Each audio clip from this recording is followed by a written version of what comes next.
In the digital economy, success isn't a bell curve, it's a power law.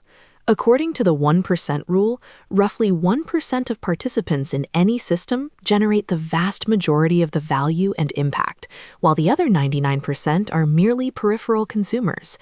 Thousands of artists launch their product every year, but Benito Martínez Ocasio is the definitive empirical example of this rule in action. 10 years ago, he was operating in stealth mode, balancing university studies with a part-time job as a bagger and cashier at an econo supermarket in Vega Baja. By 2026, he achieved total market saturation, headlining Super Bowl 60, the most-watched halftime show in history with over 135 million viewers. His residency in Puerto Rico didn't just sell tickets, it acted as a macroeconomic catalyst, generating an estimated $700 million economic impact for the island. The takeaway is clear: success isn't about being everything to everyone, it is about niching down until you are the monopoly. While most influencers post daily to feed the algorithm, Bad Bunny utilizes digital scarcity. He famously deletes or archives his entire Instagram presence before the launch of a new project. This move triggers loss aversion. Behavioral science shows the pain of losing something is twice as powerful as the pleasure of gaining it. By wiping his profile, he signals that an era is over, creating intense FOMO and transforming a simple social media return into a global event. In a world of constant noise, silence is often the loudest marketing tool.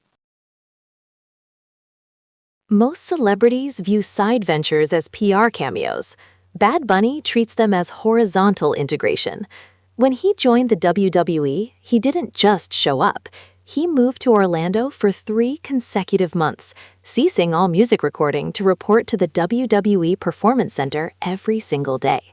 He insisted on taking real bumps, the physical impact of the canvas, and learning professional choreography. Hall of Famer Mark Henry called him the greatest celebrity wrestler of all time because he outworked the pros. The lesson here is simple: respect the craft of others, and they will respect yours. He doesn't just visit cultures, he earns a permanent shareholder status through extreme operational discipline.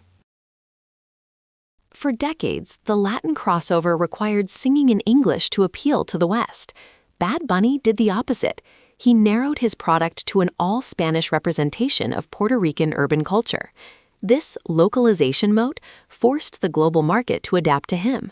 In 2020, El Último Tour del Mundo became the first all-Spanish album to hit #1 on the Billboard 200 in its 64-year history. By 2026, he won Grammy Album of the Year, the first Spanish-language project to ever receive that honor. By refusing to code switch, he created a blue ocean strategy. He didn't dilute his brand for the US, he forced the US market to import his world. The phrase, "Yo hago lo que me da la gana," is more than a slogan. It is a business strategy of uncompromising vision. It allows a founder to resist the dilution that usually accompanies rapid scaling. For any entrepreneur, the advice is consistent. Don't dilute. Be 100% of one thing rather than 50% of two things. Create scarcity by utilizing silence to reclaim the narrative. And when diversifying into a new lane, be prepared to outwork the incumbents. In 2026, the most successful startup is the one that successfully monopolizes the world's most finite resource, human attention. So, what is the ultimate lesson we can extract from the rise of Benito Martínez? If you strip away the fame and the lights, you are left with a very specific set of operating rules that anyone, in any industry, can apply. The first rule is radical authenticity. He didn't try to be a global star by watering down his identity. He forced the globe to come to Puerto Rico. He proved that you don't win by competing in a crowded lane. You win by building your own road. The second rule is strategic scarcity. In an era where everyone is screaming for attention, he learned that silence is actually the ultimate power move. By disciplining himself to step back, to disappear, and to reset, he ensures that when he does speak, the whole world stops to listen. He understands that attention is a currency, and if you print too much of it, you devalue it. And finally, the third and perhaps most critical rule is operational discipline. Whether he is bagging groceries or training for a wrestling match, the effort is identical. He treats every side project with the intensity of a main career. He didn't get here by accident. He got here because he outworked the people who were already at the top. If you found value in decoding the business strategy behind the artist and you want us to break down the playbooks of other modern titans, make sure to hit that like button and tell us in the comments, do you think his strategy of digital silence would work for your industry? Or is that a risk only a superstar can take? Let's talk about it down below.